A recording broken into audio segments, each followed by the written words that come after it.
Oke teman-teman, jadi ini tadi kan Haliza sudah cerita panjang kali lebar nih. Mungkin dari teman-teman ada yang mau bertanya nih, dipersilahkan. Mungkin dari Mas Bima atau Mbak Marza yang ingin ditanyakan lebih detail lagi gitu, tentang masalahnya mungkin. Saya mungkin pengen tanya sih, tadi kan katanya sempat dibully karena beda gitu ya.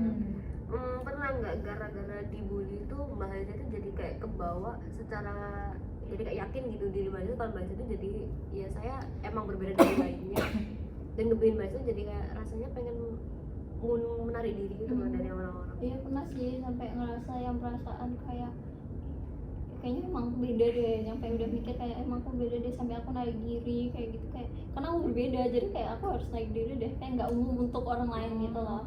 Jadi kayak harus apa ya, nggak bisa ngeklop banget gitu. Takutnya kayak nggak ngeklop deh sama orang-orang deh, karena aku memang beda. Bedanya yang menonjol itu apa Mbak Haliza? Ya kan asal mulanya tuh karena kultur ya, karena budaya yang dibawa, yang aku bawa ke beda pulau ini, terus juga cara berperilaku kayak gitu kayak udah berbeda ya mungkin, karena aku dominan introvert, jadi kayak beda, nggak mudah untuk bersosialisasi gitu, apalagi waktu itu dua anak baru gitu loh. Satu anak ini memang dia lebih ekstrovert daripada aku, jadi lebih mudah diterima daripada aku gitu sih. Lebih mudah membaur ya. Ya.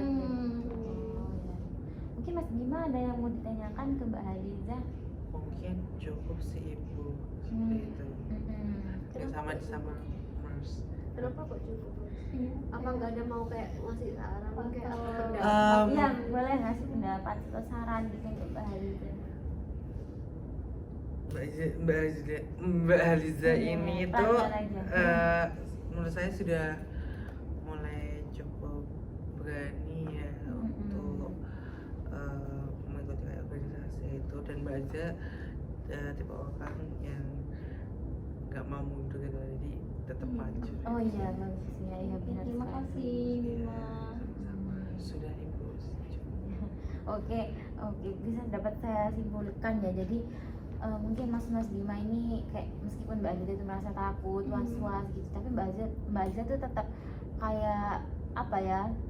Ya ke sekolah tetap jalan gitu, ke kuliah tetap kuliah, nggak ada minder, nggak ada rasa ya mungkin takut, deg-degan gitu ya, tapi tetap jalan, tetap dilakuin gitu. Itu apresiasi bagus banget buat Mbak Haliza gitu ya. Dan mungkin kalau untuk saran dari Mbak Mars mungkin saya lebih sih mengapresiasi sih, soalnya kan saya dulu juga apa ya korban perundungan juga, sama dari SD SMP sampai SMA awal tuh saya sempat ya itu sampai merasa terisolasi. Jadi ngelihat Mbak Haliza ini sampai sekarang tuh masih benar-benar bertahan gitu, kayak ya keren aja. Soalnya saya sendiri tahu gimana susahnya, gimana kayak beratnya itu kamu mengalami. Meskipun mungkin buat membuli tuh kayak ya hal kecil gitu mungkin ya buat mereka, kayak Allah mungkin ya anak kecil pasti ya normal kayak gitu mikirnya kan mereka gitu, cuma kan nggak tahu efeknya di kita tuh kayak gimana. Jadi Mbak Haliza hebat banget sih, sampai sekarang tuh bisa kayak bertahan dan sampai segede ini kan, kita udah kuliah ya ini ya, itu keren sih menurutku ya, karena kan memang kebanyakan ini ya apa udah ngedown duluan sampai sakit, kadang ada yang kan ya, makanya ini alhamdulillah bersyukur Mbak Haliza itu masih diberikan apa ya, hatinya itu masih kuat gitu ya untuk menghadapi semua hal-hal itu gitu kan. Oke, ya dari saya mungkin Mbak Haliza sudah juga tadi kan bilang kalau sudah cukup apa pikirannya sudah mulai terbuka gitu kan ya, kayak masa aku mau ditindas terus kayak gitu kan, kayak sudah mulai punya tameng sendiri lah ya gitu, biar nggak ditindas mungkin kesekian kalinya kayak gitu ya. Mungkin cukup untuk sesi kita kali ini ya teman-teman. Ibu harap apa yang sudah kita sharing bersama di sini itu bisa mendapatkan pelajaran buat kita semua ya. Kalau korban perundungan itu tidak akan bisa langsung apa sembuh begitu saja gitu kan ya, memang harus bertahap. Buktinya sampai sekarang udah umur berapa Mbak? 20. Oh udah ya. Nah sampai umur 20 loh ya, itu masih tetap apa feelsnya itu masih kuat. Ya masih takut kedapet masih kedapetnya itu.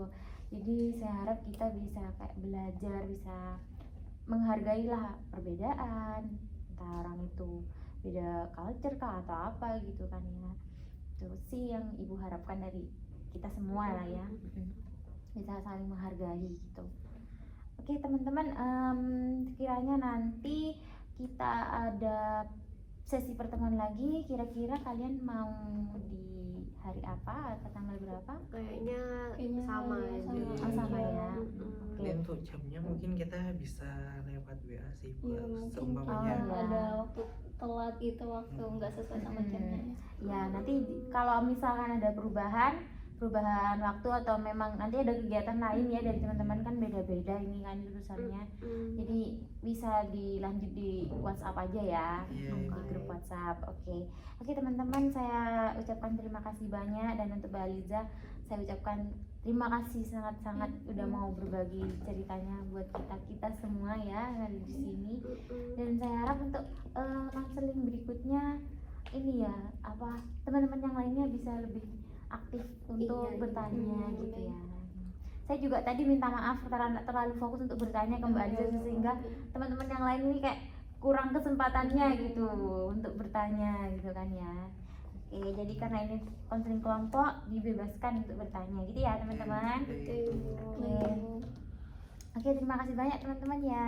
Terima kasih banyak Terima kasih, Ibu. Bu. Assalamualaikum warahmatullahi wabarakatuh. Waalaikumsalam warahmatullahi wabarakatuh. Ya Allah.